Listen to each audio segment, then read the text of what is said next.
आइए देखिए next question क्या है। विद रेफरेंस टू द 8 अगस्त 1942 history of India, the following statement is correct.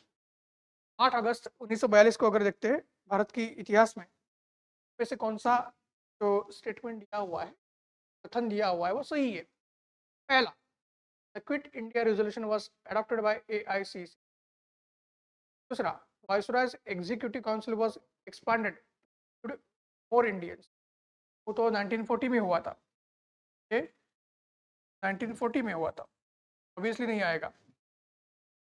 Congress ministries resign from the 7 provinces, ये अभी पिछले बार भी देखा था, 1939 में हुआ था। ऑलरेडी हम 2012 में क्वेश्चन ये पूछा गया है कारण से और कब किसने रिजाइन किया था। और क्रिप्स तो बार बार देख रहे हैं हम लोग, क्रिप्स तो यूपीएससी का फेवरेट हो चुका है। Cripps propose an Indian union, Cripps propose an Indian union with full dominion status once the second world war was over. Obviously ये भी सही नहीं है कि क्रिप्स मार्च 1942 में आया था, क्रिप्स मार्च 1942 में आया था, ये भी सही नहीं है। सही क्या है, quit India resolution was adopted by AICC 8 अगस्त 1942 को। क्विट इंडिया मूवमेंट का जो रिजोल्यूशन था, ठीक है, वो मुंबई में अडॉप्ट किया गया था भारतीय राष्ट्रीय कांग्रेस की तरफ से। ये पॉइंट ध्यान में रखना है and definitely is a correct statement. और उसी के बाद जैसे पिछले क्वेश्चन में मैंने बताया कि महात्मा गांधी जी को अरेस्ट किया गया था, जैसे ही क्विट इंडिया मूवमेंट का रेजोल्यूशन पास किया गया फिर महात्मा गांधी जी को अरेस्ट किया गया था और फिर लोगों ने ही इस मूवमेंट को चलाया था। ये पॉइंट ध्यान में रखना है, ठीक है। ये सारा है, चलिए आगे देखते हैं। What was the reason for Mahatma Gandhi to organize Satyagraha on behalf of peasants of the Kheda? Kheda सत्याग्रह के बारे में है 2011 में। और मैंने बताया पीजेंट मूवमेंट के ऊपर भी कुछ कुछ क्वेश्चंस आते हैं, और जब पीजेंट मूवमेंट के ऊपर ज़्यादातर क्वेश्चंस जब आते हैं 1857 के बाद जो पीजेंट मूवमेंट या आंदोलन हुए थे के बारे में क्वेश्चन आते हैं। क्या है? First, the administration did not suspend the land revenue collection in spite of the drought. ये पहला स्टेटमेंट सही है। The administration propose to introduce permanent settlement in Gujarat.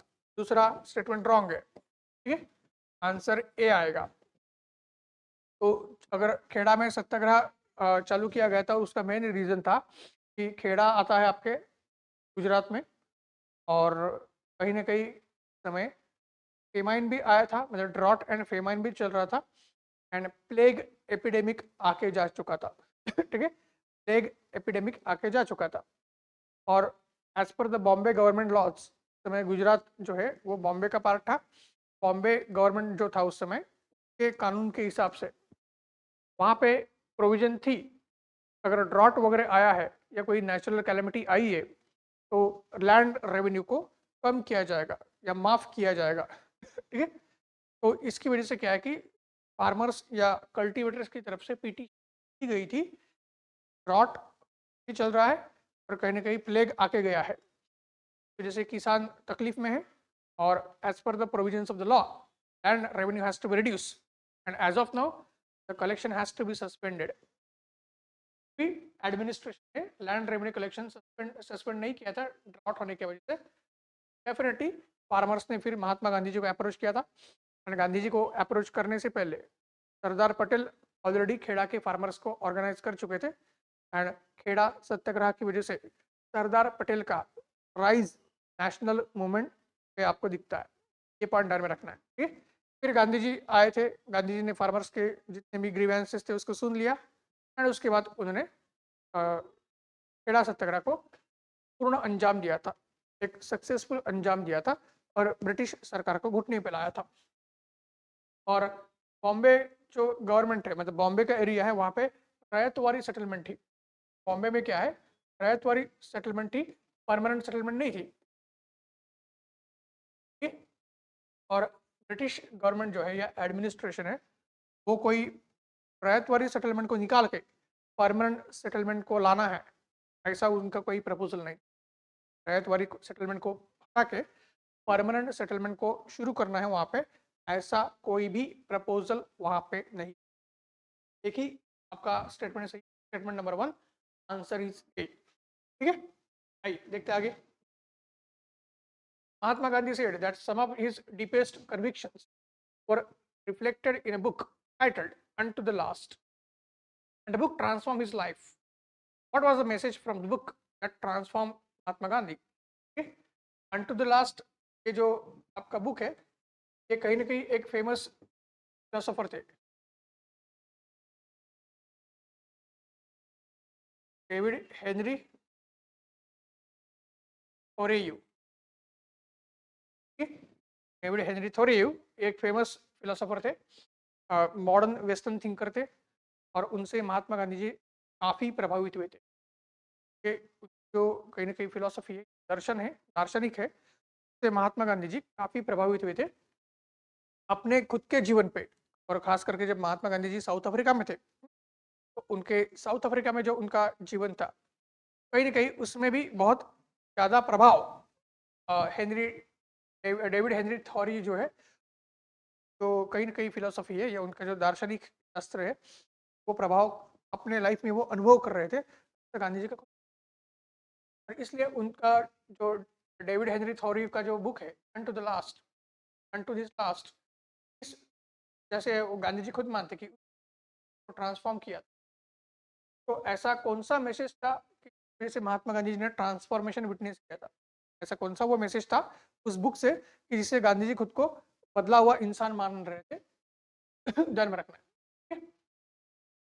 पहला, uplifting the oppressed and the poor. Uplifting the oppressed and the poor, the moral responsibility of an educated man. Uplifting the oppressed and the poor, the moral responsibility of the educated man. Second, the good of an individual is contained in the good of all. Good of an individual is contained in the good of all. See, the life of celibacy and spiritual pursuit are essential for a noble life. Life of celibacy and spiritual pursuits are essential for a noble life. And D, all the statements A, B, and C are correct in the context. All the statements A, B, and C are correct in the context. ये हमें पूछा गया है कहीं ना कहीं question में। अगर देखा जाए तो सारे ही ऑप्शंस बहुत ही क्लोज है। अगर देखा जाए तो के तीनों ऑप्शन हमारे क्लोज है। ठीक है, एंड डेफिनेटली अगर देखते हैं डी अगर आंसर है, सारे के सारे स्टेटमेंट का सही है, ये भी डेफिनेटली सही है देखा जाए तो। चारों के जो पहले तीन ऑप्शन है वो तीनों के तीनों सही है, कि हम मान सकते हैं आंसर डी ले ही सकते हैं। फिर भी क्या है कि एक एक बार फिर से ऑप्शंस देखते हैं एग्जैक्टली वो क्या मैसेज था इस बुक से गांधी जी को ट्रांसफॉर्म किया था। पहला, uplifting the oppressed and the poor is a moral responsibility of an educated man. Good of the individual is contained, good of the all. The life of celibacy and the spiritual pursuits are essential for a noble life. तीनों के तीनों सही है और answer D आ सकता है, लेकिन सबसे ज्यादा सही क्या है? What was the message? एक ऐसा इनमें से कौन सा मैसेज था कि जिसने गांधी जी को ट्रांसफॉर्म किया? आंसर है B. The most appropriate answer की बात करेंगे तो बी है, good of an individual contain the good of all. तो आज हम बोलते हैं सबका साथ सबका विकास, self interest and public interest में जो हार्मनी एंड बैलेंस होना चाहिए, तो कहीं ना कहीं वही मैसेज हेनरी डेविड थॉरे ने दिया था, तो पर सबसे ज़्यादा प्रभावित किया था महात्मा गांधी जी को। इस मैसेज ने महात्मा गांधी जी को सबसे ज़्यादा प्रभावित किया था। तो ये हमारा बेस्ट या मोस्ट अप्रोप्रिएट आंसर है। ये चीज़ ध्यान में रखना है with respect to the so called end answer. ये चीज़ ध्यान में रखिए। ठीक है, आइए आगे देखते हैं क्या है। फिर हमारे पास और एक कहीं ना कहीं आता है क्वेश्चन, और उस क्वेश्चन में हम देख पाएंगे कि फिर से क्विट इंडिया मूवमेंट के बारे में, वो क्विट इंडिया नहीं है, इंडियन नेशनल मूवमेंट के बारे में एक क्वेश्चन पूछा गया है। फिर से क्या है, इंडियन नेशनल मूवमेंट के बारे में एक क्वेश्चन पूछा गया है। और ये जो क्वेश्चन पूछा गया है, में आपको क्या दिखेगा? में आपको ये दिखेगा कि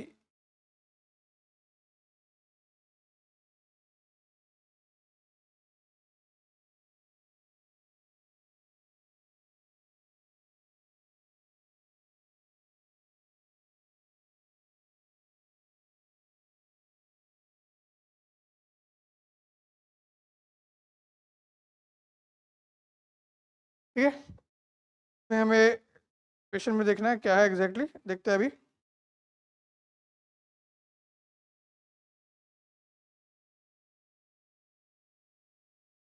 एक बुक के बारे में बताया गया है, देशेर कथा।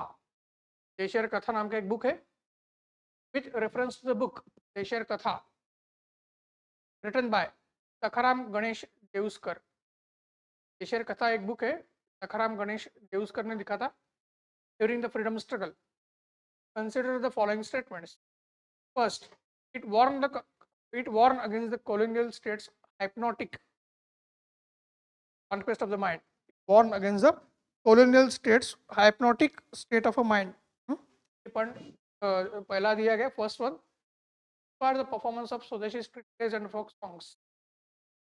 The clash by Deuskar was in the specific context of the region of Bengal. ये पॉइंट और एक ध्यान में रहना है। of a word देश, देश नाम का वर्ड है, ठीक है। अभी बुक का नाम क्या है, देशेर कथा है। अगर थोड़ा सा वर्ड्स या टर्म्स के ऊपर ध्यान देंगे तो आसानी से इस क्वेश्चन का आंसर हमें मिल सकता है। कैसे, ठीक है, जो पर्सन है उसका नाम क्या है, सखाराम गणेश कर है, महाराष्ट्रियन नेम है। ये क्या है, महाराष्ट्रियन। पहला स्टेटमेंट क्या है, it warned against the colonial state's hypnotic conquest of the mind. लोगों के या भारतीय जो जनमानस है उनके माइंड को प्रभावित करना, ब्रेन वॉश करना, कहीं ना कहीं ये तो कॉलोनियल गवर्नमेंट का एजेंडा है, के बारे में उसने वार्निंग दिया। सही है। सखाराम गणेश देउस्कर ये ऐसे पर्सन है जो स्वदेशी मूवमेंट में का योगदान रहा है। बहुत ही कम इनके बारे में जानते हैं हम लोग। और जैसे मैंने बताया, स्वदेशी मूवमेंट जब लोकमान्य तिलक बंगाल के बाहर भारत के दूसरे हिस्सों में फैलाना चाह रहे थे, महाराष्ट्र, पंजाब, बाद में मद्रास, उसमें क्या है कि सांस्कृतिक आदान प्रदान के ऊपर फोकस रखा गया था। सांस्कृतिक आदान प्रदान के ऊपर फोकस रखा गया था। उसमें आपको दिखेगा सखाराम गणेश देउस्कर जो है महाराष्ट्र से होने के बावजूद बंगाल में उन्होंने प्लेस एंड फोक सॉन्ग्स को इंस्पायर किया था। बंगाल में उन्होंने एंड फोक सॉन्ग्स को इंस्पायर किया था। और ये दोनों स्टेटमेंट सही। तीसरा स्टेटमेंट देखिए, the use of a word देश। देश नाम का जो शब्द है जो सखाराम गणेश कर इन्होंने was in a specific context. Context ये कीवर्ड है, was in a specific context of the Bengal region. Was in a specific context of the Bengal region. तो ये रॉन्ग है। देश अगर ज्योग्राफी या यहाँ पे हिस्ट्री और ज्योग्राफी को लिंक किया गया है, यहाँ पे हिस्ट्री और ज्योग्राफी को लिंक किया गया है। देश ये जो वर्ड है ना, ये महाराष्ट्र में वेस्टर्न घाट के ईस्ट में जो एरिया है, वेस्टर्न घाट के ईस्ट में जो रेन शैडो एरिया आता है, जो हम ज्योग्राफी में पढ़ते हैं, के कॉन्टेक्स्ट में देश ये वर्ड इस्तेमाल। अगर मैं मैप निकालूं, ये हमारा डेक्कन है, ये जो हमारा वेस्टर्न घाट है, यहाँ से ये ईस्टर्न घाट है। तो ये जो वेस्टर्न घाट के ईस्ट में जो एरिया है ना, इज कॉल्ड देश, कॉल्ड एज अ देश। ओके, तो बंगाल के कॉन्टेक्स्ट में देश ये शब्द नहीं आ सकता है। बंगाल के कॉन्टेक्स्ट में क्या है, देश ये शब्द नहीं आ सकता है। ये रॉन्ग है। आंसर हमारा क्या है, ए आएगा। आंसर क्या आएगा, ए आएगा। तो पर्सन का नाम देख के ही अगर आप समझ गए महाराष्ट्रियन पर्सन है, तो तीनों स्टेटमेंट में से आप तीसरा स्टेटमेंट आराम से हटा सकते हो। तो स्टेटमेंट से तीसरा स्टेटमेंट आप आराम से हटा सकते हो। ठीक है, तो इस तरीके से क्वेश्चन सॉल्व करते जाना है लॉजिक लगा के।